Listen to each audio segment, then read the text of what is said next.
رمضان کے لغوی معنی جلا دینا، ختم کرنا، کسی چیز کو جو ہے اس کی حیت و مائیت ختم کر کے اس کے اندر نخار پیدا کرنا۔ رمضان کا مہینہ جس پہ قرآن نازل ہوا وہ ہمیں اس بات کی دعوت دیتا ہے کہ ہم اپنے جسم کے اندر، ذہن کے اندر، روح کے اندر مادی کثافتوں کو ختم کرتے ہیں۔ ان کو ختم کرنے کا اصطلاحی نام جو ہے صوم یا روزہ رکھا گیا۔ صوم کے معنی بھی ترک کرنا، چھوڑنا، کسی چیز کے اندر جو ہے اپنے آپ کو کنٹرول کرنا، اور کسی چیز کے اوپر جو ہے اتنا زیادہ حاوی ہو جانا کہ وہ آپ کی زندگی اندر سے نکل جائے۔ رمضان کے اندر جب ہم ترک کرتے ہیں، روزے رکھتے ہیں، تو اس ترک کے پروگرام کے اندر جو ہے ہمارے سامنے جو ہے روحانی علوم، روحانی صلاحیتیں، ماورائی دنیا اور اللہ تعالیٰ کی صفات کا ادراک حاصل ہوتا ہے۔ جب کوئی روحانی سالک ان چیزوں کے اوپر عمل کرتے ہوئے اللہ تعالیٰ کی صفات کا ادراک حاصل کرتا ہے تو روحانی علوم کے اندر اس ادراک کو عید الفطر کہتے ہیں۔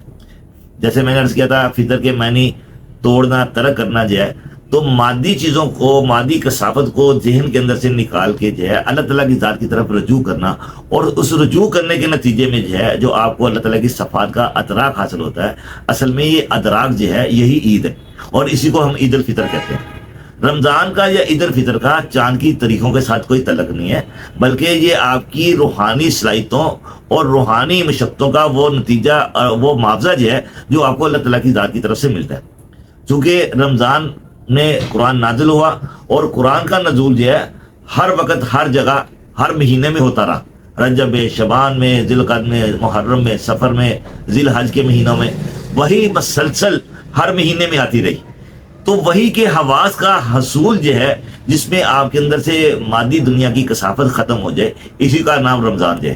اور رمضان کے اندر جب آپ صوم کا عمل کرتے ہیں، ترک کرتے ہیں، تو صوم کے متعلق اللہ تعالیٰ نے فرمایا کہ میں ہی اس کی جزا ہوں۔ تو یہ والا اجر جو ہے، یہ والا عمل جو ہے جب آپ کے اندر منتقل ہو جاتا ہے، تو ان کفیت کا نام جو ہے روحانی علوم کے اندر عید الفطر رکھا گیا۔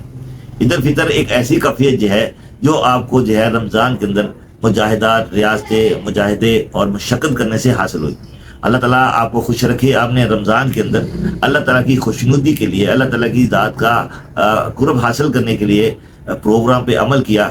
اس عمل کے نتیجے میں آپ کے اندر جو کفیات بنی، جو آپ کو اللہ تعالیٰ کی طرف سے جزا ملی، آپ کو اللہ تعالیٰ کی طرف سے روشنی، انوارات منتقل ہوئے، اصل میں آپ کی وہی عید الفطر ہے، اور آپ کو یہ عید الفطر مبارک ہو۔